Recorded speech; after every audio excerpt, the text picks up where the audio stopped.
La première des choses qui est l'ennemi de la bonne décision, ça s'appelle de l'impatience. L'impatience, c'est une illusion d'un temps limite imaginaire, une pression sans cause. Quand on est impatient, on a comme si on a l'impression qu'il y a un deadline, il y a un temps limite. Mais ce temps limite est imaginaire. On a l'impression qu'il faut qu'on le fasse maintenant ou pas. C'est comme si on arrive à un certain moment, ça ne sera plus possible. Mais ça, c'est imaginaire. C'est une pression qui n'existe pas. Frère, l'impatience vous fera commettre des bêtises. Demandez à Ésaü. Ce jour-là, Ésaü avait l'impression qu'il va mourir. Il faut que je mange, j'ai faim. J'ai faim. Mon fils, mon frère, donne-moi ce que tu as. Ouf. Ésaü, je suis sûr que si tu attends, tu n'auras pas besoin de faire l'échange de ton droit d'aînesse. Oh, nous les Congolais, combien on est impatients. Les gens sont impatients, ils prennent des mauvaises décisions. Il arrive quelque part, il est devant un deal et on le complique dans ces deals pour une voiture Prado.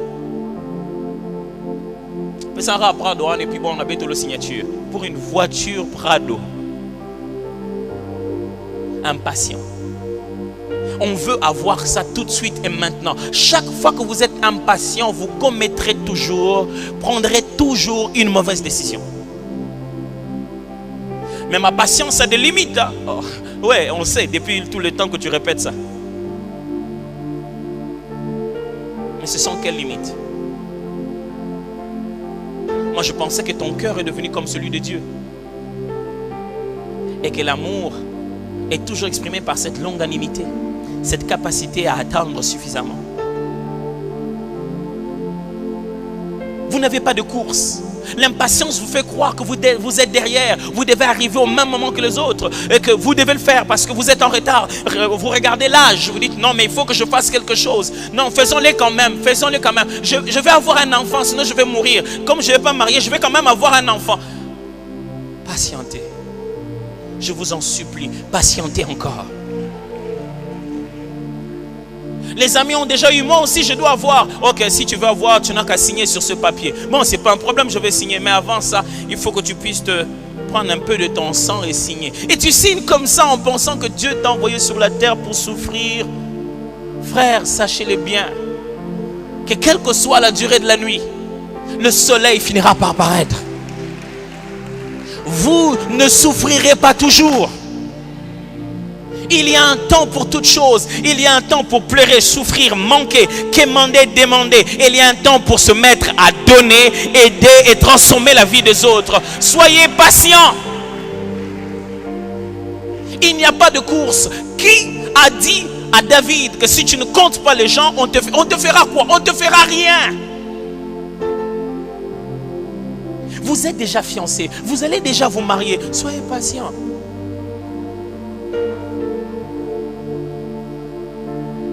Vous savez que si vous rencontrez quelque part où il n'y a personne, quelque chose peut arriver, mais vraiment, pasteur, on va se rencontrer pour prier. Ça sera un moment de... On va chercher la face du Seigneur. Ok.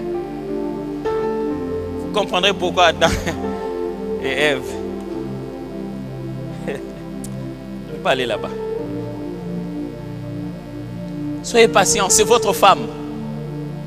Vous avez déjà même payé la dette. Soyez patient. Soyez patient. Attendez un peu. C'est même dans une semaine. À cause de l'impatience, ce jour-là, quand vous entrez à l'église, vous avez l'impression que tout le monde vous voit.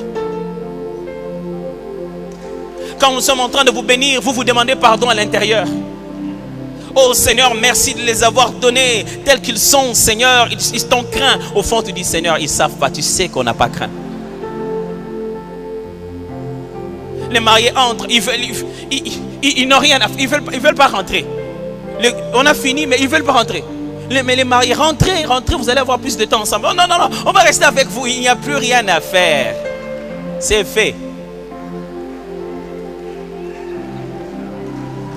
Après, il ne veut que personne ne parle. Il veut que personne ne compte le nombre de mois. Eh bien, en église, on va compter la personne par mois.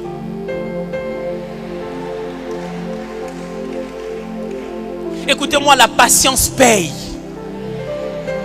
On souffre, mais le jour où la patience paye. Frère, vous avez déjà vu une femme vouloir sortir son enfant dans 3 mois?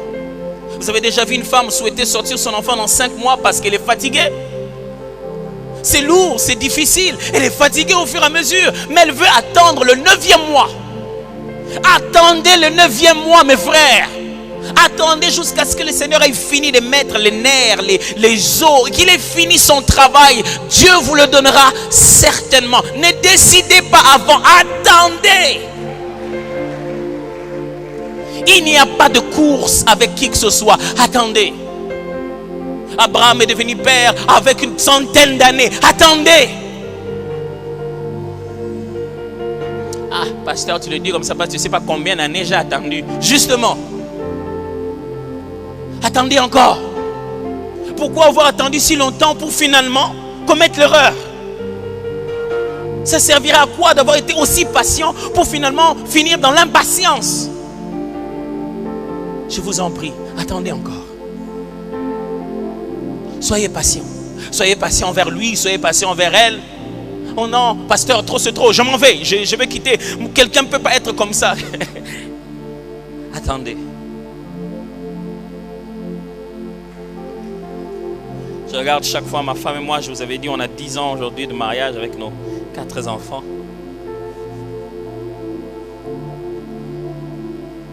Je me souviendrai, chaque fois que je regarde mes nouveaux réflexes en tant que mari, je me dis, ma femme a été si patiente envers moi. Et quelquefois, quand tu vois les gens essayer de faire la cour, vous savez, nous, les pasteurs, on nous fait la cour de manière un peu spirituelle et pastorale. On vous fait des approches et on pense que nous, on ne sait pas. On sait. Juste te dire que quand je vous donne l'impression que j'ai rien compris, j'ai tout compris.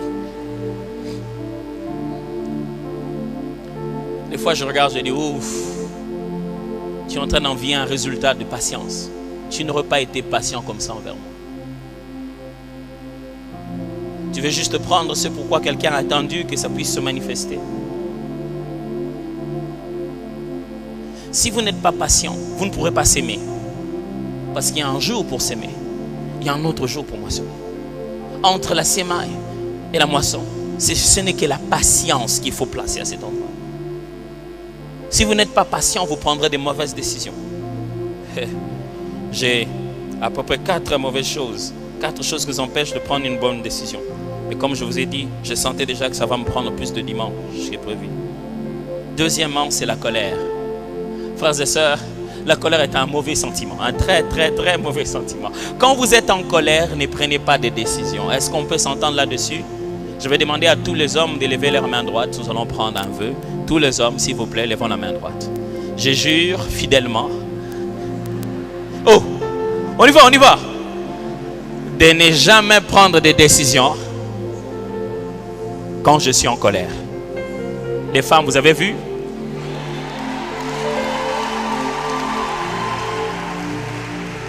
La décision la plus facile que les hommes prennent, c'est de ne pas manger. Je ne sais pas, ce n'est pas la nourriture qui a un problème avec nous, mais la première des choses qu'on prend comme décision, je ne mange pas.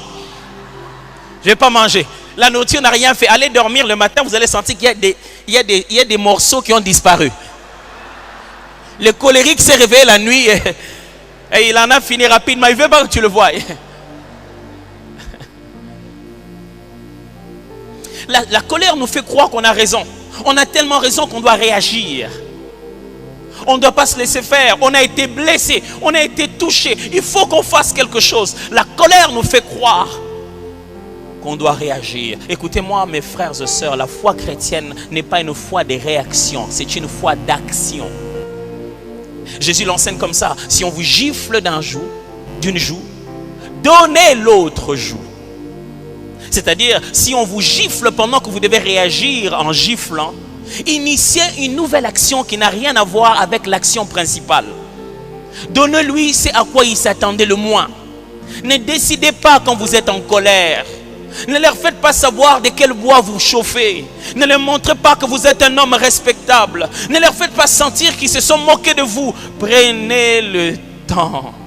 Laissez la colère baisser. Laissez-la même disparaître. Laissez-la même s'en aller. On va dire que vous êtes mou. Ah non, lui se fâche jamais. On va dire, je n'ai pas besoin de me fâcher pour être un leader. Non, pas du tout. La force de mon leadership est déterminée par le nombre de fois dont je me fâche. Plus je me fâche, plus je ne suis pas un bon leader. Parce qu'on se fâche parce qu'on n'a pas pu dire à l'heure voulue ce qui devait être dit. La raison de notre colère, c'est qu'on devait dire une chose, mais on ne l'a pas dit au moment. On devait faire une chose, on ne l'a pas fait. On a trop attendu jusqu'à ce qu'on explose. Je ne veux pas exploser. Je communique dans le temps qu'il faut. J'anticipe et j'ai une vision. De sorte que je n'ai pas besoin d'avoir une colère à un moment particulier. Quand vous êtes fâché, ne décidez pas. Vous allez le regretter. Pasteur, il m'a parlé très mal. Ce jour-là, j'ai dit, si c'est comme ça, à partir d'aujourd'hui, je ne vais plus rien te donner. Quand vous êtes fâché, s'il vous plaît, ne décidez pas. Un jour, David était fâché. On lui a dit, il est allé demander à un monsieur de donner de l'aide. Il s'appelait Nabal. Ils ont protégé les brebis de ce monsieur toute la nuit. Il a dit, bon, nous on a faim, comme on est des fugitifs là, donne-nous quelque chose. Nabal dit, quoi? Je vais donner de la nourriture aux gens qui sont en train de fuir la maison de Saül. C'est comme si je suis en train de supporter le fait que les gens me soient rebelles. Vous êtes rebelles, j'étais votre maître et vous voulez que moi je vous aide dans ces choses-là. Il est fâché, David. Les jours où il est fâché, il peut tuer quelqu'un. Vous savez, le jour où vous êtes fâché, vous ne frappez pas votre femme par amour. Vous le frappez parce que vous êtes fâché. Vous savez, celui qui fâche, celui qui frappe, est un lâche. Parce qu'en réalité, vous aurez dû vous frapper vous-même. Si vous en êtes arrivé là, c'est votre faute. Mais cette femme, nakuba la zoba boy, faute nao. Obala zoba, faute non mo. Faut mi beta angai na bala zoba pour nanine. La puissance d'un homme dans le foyer, c'est l'autorité de sa parole, pas les coups. Ne faites pas la boxe pour les faibles. Ne devenez pas champion du monde chez vous dans la famille. Votre femme doit avoir peur de votre colère, pas de vos coups. Elle doit avoir peur de vous faire mal. De juste vous sentir que vous avez changé l'atmosphère. Un homme règne par son silence. Quand tu es fâché, tais-toi.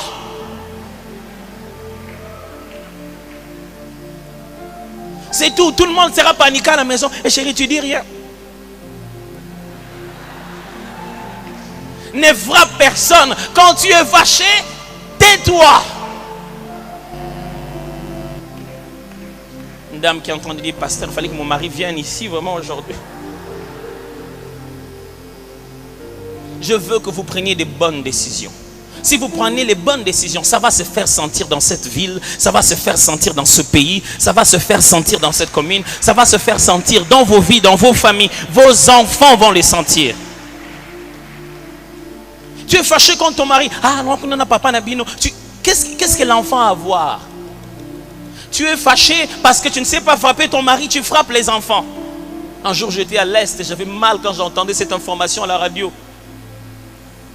Un enfant dont la mère était fâchée, je ne sais pourquoi. Il lui a jeté une babouche. Il lui demandait de lui amener de l'eau, je ne sais pas, il traînait, elle a jeté. Et ça crevait l'œil. Pourquoi? Pour une histoire de te donner la nourriture ou de l'eau que tu lui as envoyée. Tu as crevé l'œil de cet enfant pour ça seulement. Et il y a des gens qui sont orgueilleux de leur colère. Bien t'es. Comment vous pouvez être orgueilleux de votre colère? Vous aimez ça.